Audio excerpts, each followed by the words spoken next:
Hey, salut. Bon, bah, je crois que je vais pas faire un truc hyper exceptionnel. Je vais vous faire un petit vlog de confinement. Donc, bon, bah voilà. Hein, on va pas se mentir, à l'arrache. Je pense comme la plupart des gens en ce moment. Donc là, je suis dans mon lit. Il est quelque chose comme 7h30. Donc, je crois que je me suis jamais levée aussi tôt de ma vie en temps normal. Ouais, parce que je suis une grosse dormeuse et que en général, je suis complètement déphasée et décalée. Je me couche à des 2-3 heures du mat et je me réveille super tard après. Le problème quand on bosse à domicile, c'est ça en fait. Surtout à longueur d'année, parce que moi, j'ai pas attendu le confinement pour être très souvent chez moi en fait. Voilà. Et très souvent à me faire chier aussi parce que j'ai pas toujours du boulot, hein. Voilà. La plupart du temps d'ailleurs, j'en ai pas. Et depuis que j'ai perdu ma louloute, ma chienne, bah voilà, je sortais pas forcément et tout. Donc voilà, je ne connais que trop déjà cette situation qui est méga déprimante, hein, qu'on se le dise. Et qui à terme est super, ouais, super mauvaise psychologiquement parlant. Voilà, moi je suis arrivée à être un peu dans cet état de confinement comme ça dans mon appartement depuis que j'ai rendu ma boutique déjà, puisque voilà, je bouge plus de chez moi, puisque voilà, puisque je bosse à domicile maintenant.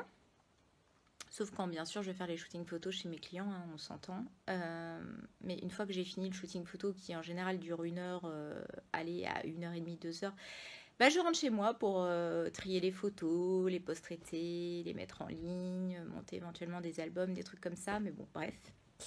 Donc, j'ai rendu ma boutique puisque ça représentait beaucoup trop de charges. Donc, voilà. Comme déjà, j'arrive pas à me payer depuis 10 ans, hein, que j'ai créé ma société.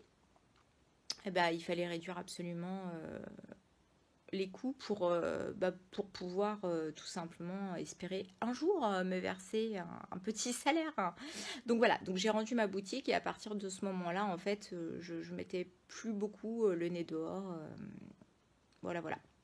Donc je connais bien ce que ça fait que d'être chez soi, souvent, à se faire chier. Et là, c'est officiel. Euh, on va bien se faire chier pendant au moins 45 jours. Alors moi, j'aurais échappé aux 10 premiers jours, je crois, puisque ça coïncidait avec le départ au Cambodge, puisque mon chéri m'a offert à Noël un voyage au Cambodge. Donc voilà, on avait pris nos billets et on a cru jusqu'au dernier moment qu'on n'allait pas pouvoir décoller. Et par chance, et je dis bien par chance, on a pu décoller et ça a été une vraie bulle d'oxygène, la bulle d'oxygène dont j'ai besoin, puisque comme je vous dis, je connais bien cet état d'enfermement que je ne supporte plus. Je n'ai plus qu'une envie maintenant, c'est de bouger n'importe où, hein, que ce soit en France, que ce soit à l'étranger, sortir de chez moi, juste sortir de chez moi, faire des choses en fait, voilà. Et donc on est parti au Cambodge. Je peux plus vous dire la date, mais bon, on est parti au Cambodge il y a un moment. Là, en fait, on n'était pas encore en phase 3 de confinement en France, pour vous donner une petite idée au niveau des dates. Et ça a été un vrai bonheur d'être là-bas, parce que déjà, il n'y avait pas la parano qu'on a en France.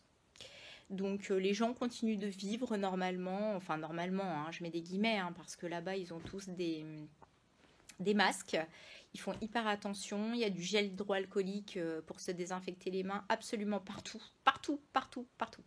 Hein, dans les tuk-tuk, dans les magasins, dans les petites échoppes, partout ils vous collent ça. Donc moi je trouve ça plutôt pas mal. Excusez ma vieille gueule, hein. Et, euh, et donc du coup, étonnamment, je me sentais plus en sécurité en fait au Cambodge que à l'idée de rentrer en France avec cette merde qu'il y a et voilà. Donc on est resté au Cambodge autant qu'on a pu. Et puis à un moment, on a bien compris que la situation commençait à vraiment puer la merde. On a eu peur aussi qu'il y ait un confinement au Cambodge parce que nous, concrètement, s'il avait fallu se confiner là-bas, ça aurait été, je pense, à l'hôtel. Ça aurait été compliqué. Et en fait, on nous a annulé notre vol de retour. Donc on échangeait des mails avec Cathay, la compagnie qu'on avait pris, qui en fait se faisait un transit pour le retour par Hong Kong, et donc Hong Kong a fermé ses frontières et n'autorisait pas de transit. Donc voilà, donc on s'est dit putain, on est dans la merde là, on va être coincé au Cambodge.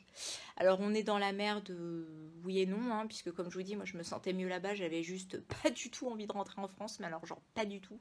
Hein.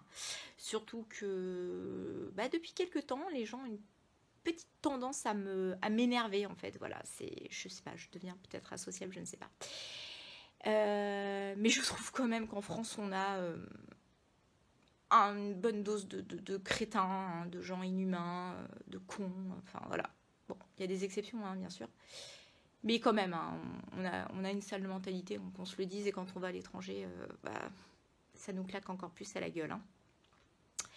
Donc, rentrer dans le tombeau à ciel ouvert, là, en France, moi, ça me disait trop rien. Après, concrètement, au Cambodge, on n'a pas les mêmes moyens pour soigner les gens et tout ça, tout ça. Donc, c'est vrai que s'il avait fallu se faire soigner là-bas, ça aurait été très, très compliqué. Et surtout qu'en fait, on a un visa hein, qui nous permet d'être dans ce pays-là. Et à un moment, le visa, il expire, en fait. Et là, il n'y avait pas de possibilité de prolonger le visa, et quand le visa expire, eh bien, ça nous coûte la bagatelle de 10 € par jour à payer pour pouvoir rester dans le pays. Donc une obligation de payer 10 € par jour, plus évidemment les coûts hôtel, nourriture là-bas et tout. Bref, on avait fait le calcul avec mon mec et on s'était dit on va pas tenir longtemps quoi. On a quelques économies, voilà, quelques. Et avec tout ce qu'on avait de côté, on tenait quoi, un mois et demi à tout péter. Mais on s'est dit, si on reste coincé là-bas, ça peut être beaucoup plus long que ça. Donc, c'est la merde, quoi. Donc, on a commencé un peu à paniquer. À essayer de se rapprocher de l'ambassade française, en fait, au Cambodge. Et alors là, la blague. Les mecs sont fermés, en fait. Tu peux pas te rendre là-bas. Hein. Ils te le disent, hein, clairement. Donc, après, t'appelles, hein, parce que tu as un numéro de téléphone. Mais non, tu peux pas non plus appeler parce que la ligne elle est en dérangement, donc t'as personne au bout du fil. Donc là tu dis ok, c'est cool, on est libre à nous-mêmes, on est bien, qu'on n'est pas dans la merde. Et il te reste quoi? Le mail. Donc t'envoies des mails et puis tu dis voilà, on est deux Français coincés au Cambodge. On pensait éventuellement à rentrer dans notre pays, mais on n'a plus d'avion. Qu'est-ce que vous proposez les gars quoi? Donc, ils nous ont répondu par des messages automatiques, hein, parce qu'on était quand même de nombreux Français coincés au Cambodge, avec l'envie de rentrer hein, pour la plupart, bon, mis à part moi, je vous dis, hein, enfin, sauf que financièrement, je ne pouvais pas suivre, donc il fallait bien que je rentre. Mais voilà. Et donc, on recevait des messages automatiques et tout ça, et à un moment, on a reçu un message pour nous dire qu'ils allaient affréter un avion pour amener les Français, mais que concrètement, il n'y aurait pas assez de place pour tout le monde. Donc, premier arrivé, premier servi. Ok.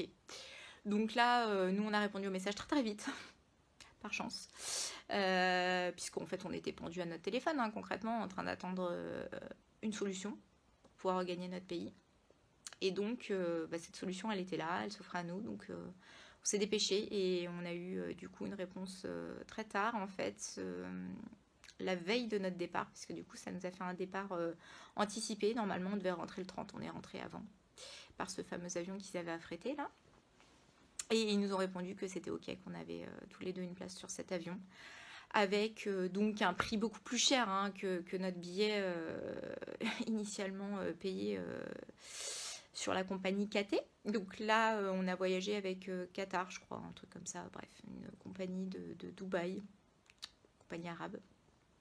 Donc les billets beaucoup plus chers, soi-disant un prix unique pour tout le monde. Et en fait, on devait régler en rentrant en France au trésor public. Donc cette somme doublée pour pouvoir regagner la France. Voilà, voilà. Donc on écrit... en fait un courrier à l'aéroport comme quoi on s'engage sur l'honneur à régler en France au trésor public notre billet. Donc voilà, on a pris cet avion. Le vol de retour là, pour moi il a été catastrophique parce qu'en plus j'ai été blessée, donc voilà, donc concrètement ça a empiré au niveau de ma blessure pendant le vol, hein. J'ai fait une phlébite, donc pas très nice. Et voilà, surtout que je vous dis, j'avais juste aucune envie de rentrer en France. Même si, bon, voilà, c'était une nécessité, donc il fallait le faire, on l'a fait. Mais j'y allais pire qu'à reculons et je savais que trop déjà ce qui nous attendait, en fait. Et donc voilà, on a pris un taxi pour faire de l'aéroport Roissy jusqu'à la Normandie. Et puis voilà, quoi, on est arrivé dans la ville fantôme, là, personne, personne dehors. Ça fait bizarre, quoi. T'as l'impression qu'il y a eu une guerre. Voilà, puis j'ai été me confiner chez moi, toute seule, parce que mon chéri préfère se confiner dans la baraque de sa mère, et moi, concrètement, j'aime pas du tout cet endroit là-bas, qui, concrètement, est bien trop habité et personnalisé par sa mère, avec qui je ne m'entends absolument pas. Donc, du coup, hors de question d'aller me nicher là-bas. Je préfère être chez moi et lui il préfère être là-bas parce qu'il a ses trucs pour faire son sport et tout et tout. Donc voilà, on se confine chacun chez nous. Et puis j'ai envie de vous dire que ce sera pas très différent d'habitude puisque de toute façon on n'habite pas ensemble, donc on a l'habitude normalement de se voir le week-end. Bon bah là, on se verra pas pendant, je sais pas. Moi je veux pas être pessimiste, mais je crois pas franchement que on va être confiné que 30 jours quoi. Hein, ou 40 jours. Moi, je pense qu'on va être confiné 2 mois minimum. Voilà, voilà. Sinon, bah, que dire de plus de quoi est composé mon programme de la journée? Bah, écoutez, là, comme pour moi, c'est le début du confinement, j'ai encore quelques bricoles à faire, donc je pense qu'il y a de quoi occuper peut-être 1, 2 ou 3 journées.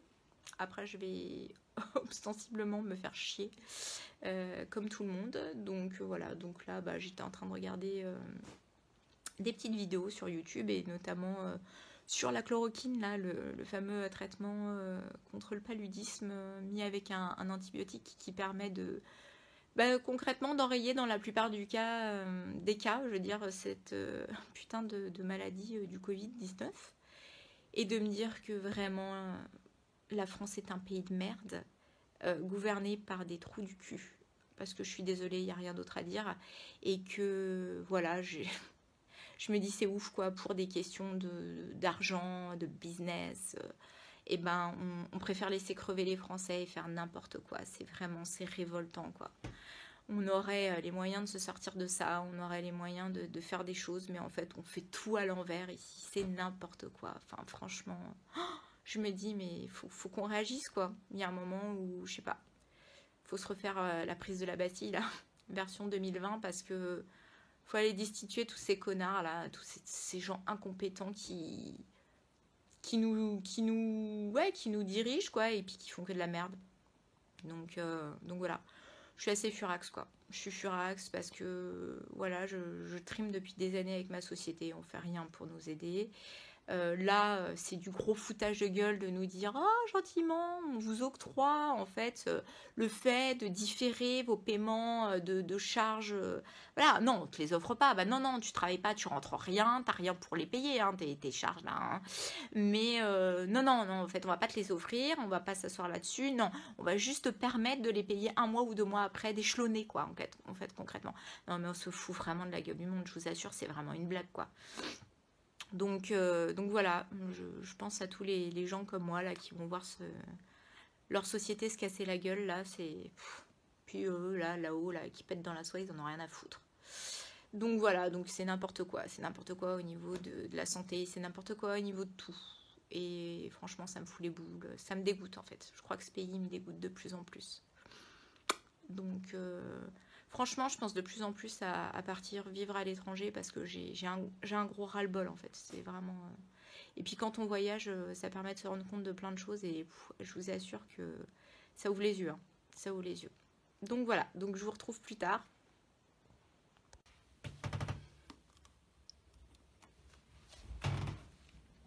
Allez hop, on se lève. On va pas rester au lit toute la journée non plus. Hein. On va essayer de garder un pseudo-rythme. Donc petit rituel du matin, ouvrir les rideaux et avoir cette magnifique vue avec ma moustiquaire en devant. Parce que j'aime pas trop tout ce qui est insectes et tout. Donc quand j'aère, j'aime bien être tranquille. Il va falloir que je fasse mon lit aussi. Mais d'abord, je vais aérer. C'est passionnant hein, tout ça. Hein. Mais bon, voilà. Je partage un petit bout de mon quotidien. Bon, je vais pas vous faire ça tous les jours, hein, je vous rassure. Voilà, voilà, parce qu'après, de toute façon, tout sera toujours la même chose. Hein. Donc, hop. Je vais remettre un peu le drap en place, là. Hop, éteindre ma petite lumière. Et voilà, et donc du coup, je vais aérer ma chambre. Après, je pense que je vais aller déjeuner. Voilà. Hop. Et voilà. Bon, donc, c'est toujours un peu le bazar, hein, parce que, donc, comme je vous ai dit, j'en ai rentré. Donc, en plus, ma salle de bain, avec le dégât des eaux, c'est le gros mess, là. Il y a le placard, là, qui est à découper, parce qu'on ne peut plus le rentrer. Il a gonflé avec la flotte. Donc je referme ma porte, ça n'arrête pas de s'ouvrir, voilà. Donc il faudra complètement couper ça, le refaire les étagères et tout. Donc du coup je peux pas ranger tous mes produits qui sont en carton dans une autre pièce. Ça me saoule grave. J'ai vu sur la nouvelle colonne là qu'ils ont changé, la colonne d'évacuation. Hein, parce qu'avant on avait une colonne qui permettait pas d'évacuer les eaux. Donc il y avait tout le temps des débordements et des inondations. Voilà. Bon, le mec c'est cool, il a découpé, mais il faudrait peut-être refaire un truc par-dessus aussi. Bref, voilà, donc là concrètement, faut que je mette en route ma dernière machine parce que j'ai déjà tout lavé en fait, toutes les affaires, y compris le sac de voyage, pour être sûr qu'il n'y ait pas de microbes ou quoi qu'est-ce qui reste dessus. D'ailleurs, petite parenthèse, hein, j'ai acheté un Dotter comme sac de backpacking et je suis hyper déçue quoi parce que au premier lavage, il y a déjà une sangle qui a pété dessus quoi. Donc je me dis putain, le sac je l'ai payé 200 et quelques euros. Tiens, on va ouvrir ici aussi, hein, que la lumière fuit. Et donc il est là d'ailleurs, on va attendre que la lumière s'ouvre, que la lumière du jour entre dans la pièce pour que je puisse un peu mieux vous montrer. Voilà, voilà. Et donc le fameux sac est là. Donc voilà, je l'ai mis une fois en machine, donc pas très fort en plus. Et j'ai une lanière comme ça en fait qui a pété quoi, sur le devant là. Bon là c'est le mess, vous n'allez pas voir, mais... J'ai fait une espèce de truc de fortune là en attendant et tout. Mais le truc il a carrément pété quoi. Et à ce prix là je me dis mais non mais genre mec c'est pas possible quoi. Donc je sais pas, je vais peut-être leur écrire un petit mail pour leur dire que je suis pas très contente. Ou je pense que mon sac il doit avoir un défaut parce que voilà quoi. Les boules quoi. Ça peut peut-être se recoudre mais encore faudra-t-il qu'on soit pas en confinement pour que je puisse aller voir ma couturière quoi. Bref, la dernière machine qui me reste à faire c'est une machine avec les vêtements... qui ont servi à faire les courses là, donc bon, comme ils disent de laver les vêtements après, je vais le faire. Et après je serai à jour. Donc après, il faut que je fasse du repassage, tout ça en fait, concrètement encore. Repasser, plier et puis ranger dans mon beau dressing. Qui lui est pas trop mal rangé, ça va. Voilà, donc il faudra que je range tout ça là-dedans là. Hop, bon, ça c'est mon coin chaussures, hein. Si vous me suivez un peu, vous le connaissez déjà. Et voilà. Et donc, c'est une des choses que je vais faire aujourd'hui. Ensuite, il faudrait un peu que je range le bazar là sur la table vite fait. Ça, le catalogue Ikea, j'ai déjà feuilleté, il faudrait que je jette. Faut que je fasse ma rééducation de mon pied aussi. Donc ça, c'est les sangles que j'utilise pour ça. J'ai mon petit bouquin là qui m'attend, que je peine énormément à lire. Hein. Il faut absolument que je profite du confinement pour me terminer cette chose-là. Donc voilà. Après, bon, au pire, hein, Netflix and chill, hein, comme on dit. Il y a la téloche. De l'autre côté, là, dans mon bureau, pièce make-up, je dois décharger les photos du voyage et puis les post-traités. Éventuellement, vous les partagez. Il faut que j'en profite aussi pour tourner des vidéos hein, pour ma chaîne YouTube, tant qu'à faire. Là, c'est une petite liste que je me suis fait de tous les trucs que j'ai à faire. Et ça, c'est des idées de vidéos. Voilà. Donc, qu'est-ce qu'on va faire? Je sais pas, on va peut-être se faire un petit déjeuner. Ce serait bien. On peut fermer la porte des toilettes aussi. Bon, je vous ai épargné ce moment-là. Hein. Je vous emmène pas avec moi aux toilettes, on n'en est pas là non plus. Voilà, puis il faudra que je clean la cuisine aussi, ça pourrait être pas mal, parce que là, c'est un peu bronze. Bon, ça, c'était mon repas d'hier, très équilibré. D'ailleurs, je sens mal le confinement pour ça, là. En plus, au niveau du sport, j'ai envie de faire des petites séances à domicile, comme les filles le font, là. Mais le problème, c'est que je suis blessée, quoi. Donc, du coup, j'ai une cheville en moins. Donc, c'est un peu moins pratique. Bon, bref, il faut que je clean aussi la cuisine. Ça fera des choses à faire. Et que je me dise ce que je vais me faire. Bon, concrètement, j'ai des oranges. Donc, je vais me faire un jus pressé avec mon Magimix, là, que j'adore. Mon meilleur ami, là, tous les matins, je me fais un jus d'orange pressé. Donc, je vais faire ça. Peut-être avec un petit thé et manger une bricole avec moi. Bon, je sais pas, mais moi ça va, j'ai pas les placards de vide, hein, j'ai des choses. Donc voilà. Bon, vous avez l'impression que j'ai énormément de choses, mais en fait pas tant que ça, parce que j'ai aussi pas mal de condiments et tout ça. Mais j'ai des trucs de première nécessité, quoi, du riz, de la semoule, tout ça. Bon, alors pas en excès, hein, les pâtes, voilà, j'ai ça.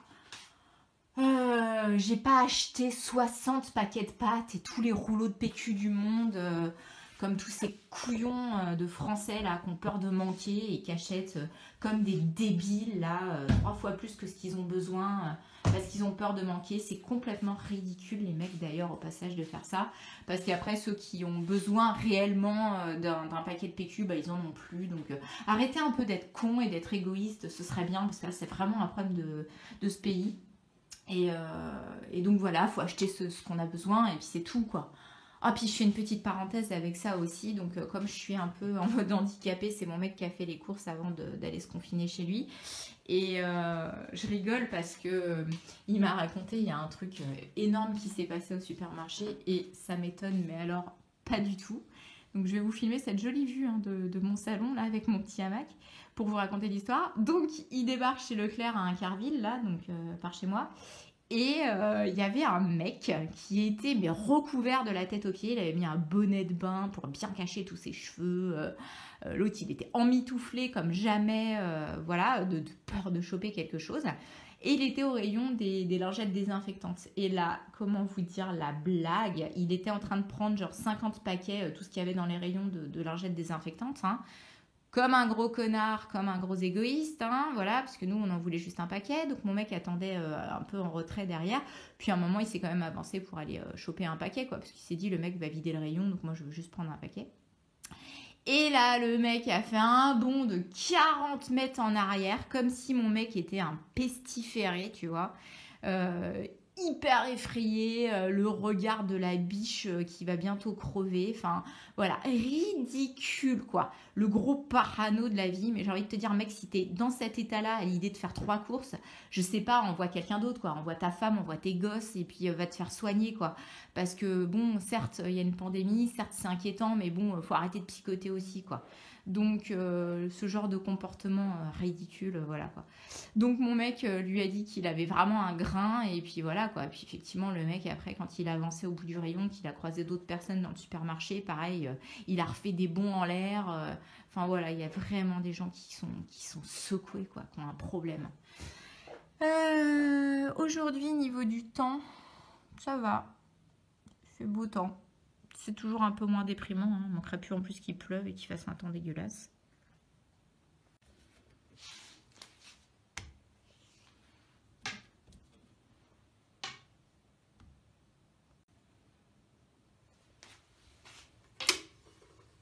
Alors oui, hein, je mets une petite passoire parce que moi j'aime pas la pulpe dans mon jus d'orange, donc voilà.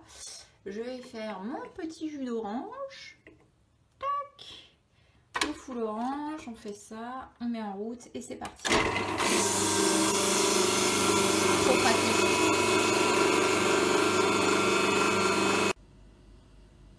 Hop, on va laisser infuser tranquillement. Allez, préparer ces petites tartines. Et je pense que je vais sucrer avec un peu de miel.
Alors vous, je sais pas combien ça met de temps pour faire votre lit, mais genre moi j'en ai pour limite un quart d'heure quoi.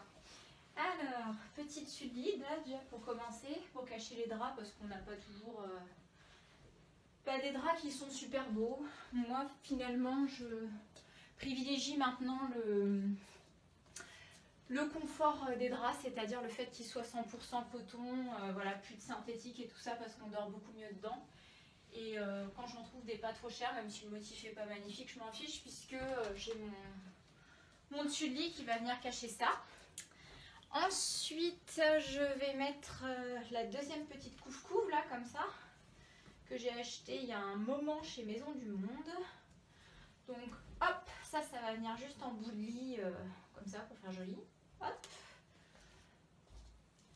J'ai mon petit tapis là que vous voyez pas, qui est au sol mais qui n'arrête pas de se barrer à chaque fois. Voilà, hop. Alors ça, je mets toujours 3 piges à le mettre parce que je suis une grosse maniaque et il faut pas qu'il y ait de plis et tout là, ça m'angoisse. Sinon, c'est les tocs. Hop. Une fois que j'ai mis ça, je vais aller coller tous les coussins. Donc je vais tous les poser et après je les disposerai. Et vous allez voir, il y en a une tripotée. Hop. Il faut ce qu'il faut pour que ce soit beau. Et voilà.